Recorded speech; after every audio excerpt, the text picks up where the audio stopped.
I'm going to go into a little bit more of what cochlear implants are. But today, our co-medical directors are myself and Dr. Lawrence Groveman. Jillian Gerstenberger, standing by the door here, is our team coordinator who does the lion's share of our work with our cochlear implant patients. We also have a secondary audiologist, Charlene Cohen-DeRoy, a speech pathologist, which is an area that we have a lot of need in, and a social worker as a part of our team. Here, and tuck this little receiver stimulator under the skin, and then carefully under a microscope, I drill through the skull bone and into the cochlea and insert a little electrical array of about 22 electrodes. It's about 22 millimeters long, 2 centimeters or so, which actually directly stimulates that nerve where it attaches to the cochlea. It's an amazing, amazing piece of medical technology that can provide essentially normal hearing to an otherwise non-hearing individual. So again, there's the internal portion, which is implanted below the skin, and on top of the skin is worn the sound processor with this little coil that sends the impulse through the skin and communicates with the internal stimulator. You implant a child who has not been hearing, you're implanting and you're stimulating a part of the brain that has not received that stimulus before. And they don't understand language, they don't understand speech, and they have to learn that. And unfortunately, there's a big gap in the services they need and the cost of those services and what insurance companies will support. Most insurance companies will support the cochlear implant. Not all of them will support bilateral cochlear implants. And we know that without a cochlear implant, without useful hearing, each child with profound sensory neural hearing loss will cost our society between $500,000 and $1 million over the course of their lifetime, with all of the therapy, with all the special education, etc. With a cochlear implant, you reduce that cost by 75–90%. But all of the services and all of the devices are not necessarily covered, and that's where we need some help to help develop our program. So I thank you again for having me today, and I'd like to introduce you to Andrew, our first cochlear implant recipient. We have a nice video that has chronicled some of his journey thus far.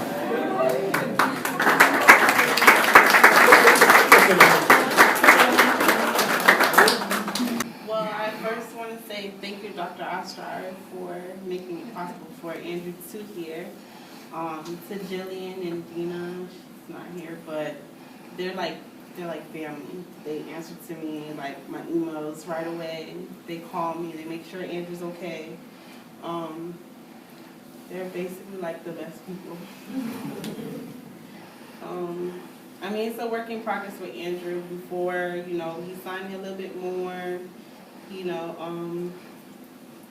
I mean, he's very interactive. He's always been. He's a happy kid. He still is. And is he starting to listen, Mom? Do you notice that he hears things? Yeah. I mean, he has his days where he, kind of ignores it because he doesn't really want to hear. But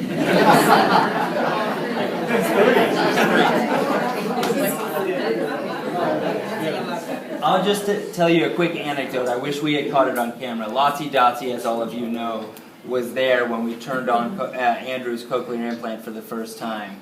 She was there in the office, and after they left, she went with Andrew down in the elevator towards the parking lot, and in the elevator she was playing the harmonica, and all of a sudden Andrew pointed to his ear and then pointed to Lottie, so he heard for the first time really the music.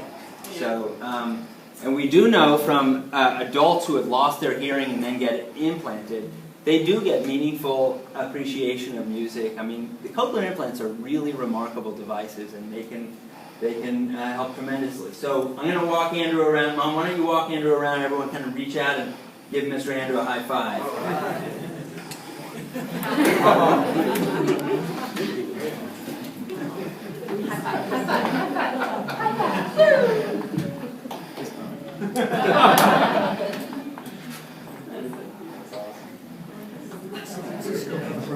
Sam, how many programs and stuff are So in South Florida, the University of Miami has a program, and that's it. That's it. That's it. We are the only other program. And like I mentioned, doing the operation in many ways is the easiest part. And it really takes a true team, which is not easy. It's a big job. And Jillian Gerstenberger here deserves a lot of credit. She's kind of the heart of the team, and it takes a lot of coordination and a lot of expertise and a lot of time on everyone's part to push Andrew along to where he's ultimately going to get. So again, thank you all for the opportunity to talk to you. Thank you.